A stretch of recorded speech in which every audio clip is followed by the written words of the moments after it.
Is this YouTube? I'm back, guys, and I have 5 things that I want to share with you that's literally going to change your life and get you back on track if you've fallen off the wagon. So you're going to want to stick around and watch the rest of this video. What's up, YouTube? Eric Bowling here, and I'm back. Yes, I know I said that I would do it before, but look, I have been bombarded with constant comments and emails almost every day for the last 2 years to get back to YouTube. So look, we all know what you came here for. I'm gonna give you these 5 things so that you know exactly what you can do today to get back on track. All right, so the first thing, get a journal, or technically anything, but I suggest a journal. This is mine, and why do you need it? Well, step 1, write down what the goal is. So let's say you've been finding yourself in a funk with this whole thing. You know, you're getting lazy, you're packing on the pounds, you know, the gym is closed down, you haven't been training, you've been skipping the body weight exercises, and you don't really like how you look, you don't like how you feel. What's the first step? Well, look, get something, a journal, piece of paper, and write down a goal. What is it that you want? Let's start there. Step 2, find some tool to measure where you're at and if you're making progress. Let's say, for example, you need to lose 5 pounds or 10 pounds, whatever it is. Step on the scale, figure out exactly, all right, look, reality check, this is where I'm at right now. Write it down. And what I want you to do is just every day track your weight, okay? Figure out where you're at, track it, and write it down. Don't just weigh yourself once a week. Weigh yourself every single day because look, your weight fluctuates. It goes up and down, right? You have one good day, it goes down. You have one bad day, it spikes back up. Weight fluctuates because of stress, because of hormones, because of water retention, etc. So you need to track daily so that you can figure out your weekly average and then look at your weekly averages. So let's say from week 1, let's say you're 170, and then week 2, you're 168. So great, your average dropped by 2 pounds. That's much better than if on Monday you weighed in on 170, week 1, and then on week 2 you weighed in at 171, right? If you only measured yourself once per week, it might look like you didn't make any progress. That's why we want to look at the weekly average to make sure that we're measuring things successfully. The basics with step 3 is simply identify the problem at its source. Figure out what is the biggest domino you need to knock down in order to get things moving. Let's just break things up into 3 categories right now. Let's say you have your exercise, you have your nutrition, and then let's say you have your activity, things that aren't necessarily exercise related. Let's say you are doing home workouts, and for the most part, you are eating clean. But the last time you've seen the outside was about 2 months ago.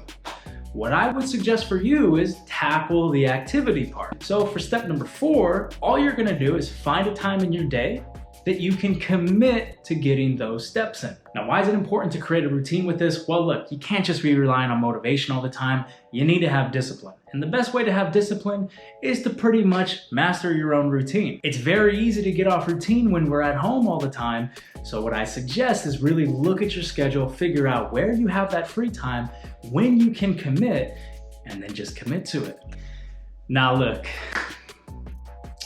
I'm sure you already know all of this, and you're probably like, well, I just can't find the motivation to do all these things, and that's why I'm in the position I'm in. Well, that is where step number 5 comes in place, and that is you need to make your environment conducive to what your goal is. If you're coming home and you know your kids have their food and you have your food and you know you're trying to diet, you're trying to do things correctly, and you open up the cupboard to get what you need, and you're having to maneuver your hand, you know, past the chips and all these things, well, guess what? Your environment is not set up correctly. Because here's the truth of the matter.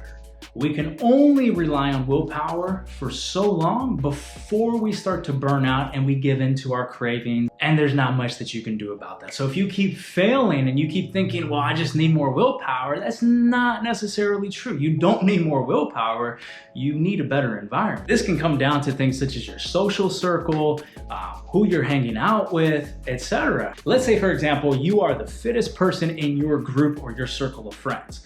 Well, then when you try to tell them, hey, I need to lose more weight, well, because you're the fittest person in the group, they're gonna say, what are you talking about? You look great. Now, the reason why this is so important is because look, a lot of people are lacking discipline right now and staying at home working from home, being put in an environment that is different than what they're used to, it's taken all of our routines and all of our structure and it has completely thrown it to the side, and now we have to adapt. And that's pretty much the key word today, is we need to adapt to these new situations.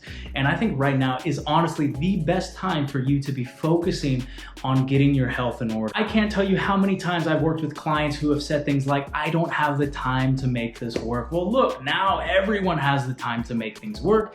It's probably just you're lacking the discipline to get these things in order. And honestly, this is the time to develop the habits and the routines where when we get back to normal life, you're gonna be able to take these habits with you, get into the gym, continue with the meal prepping, continue with eating clean, continue with getting your steps in, whatever it may be. This is your opportunity now to kind of develop these habits so that they can stay ingrained. So look, let's go over these 5 things again, because I think it's really important for you guys to nail this. It's the most important thing to figure out exactly what you want. Second, you need to have some way to measure this. Have an idea of exactly how you're gonna figure out if you're making progress and if you're getting closer to the result that you want. So when we went over the way to measure this, and the last example, we used the scale to measure your weight.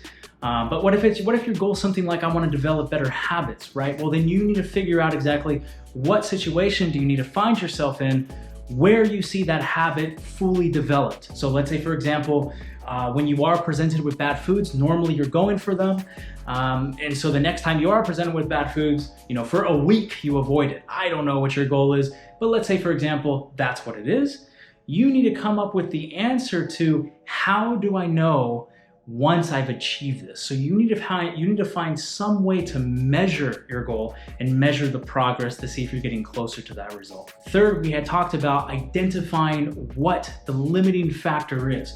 So for example, the easiest way to ask this, once you know your goal, ask yourself the question, what is one thing, not 3 things, but one thing that I can do that if I did this thing, it would lead to the biggest change to help me get to my goal. So for example, let's say your goal was, I want to fit back into this certain pant size. Okay, well, ask yourself the question, what is the one thing that if you change that, it would lead to the biggest result? Because only you know the answer to that.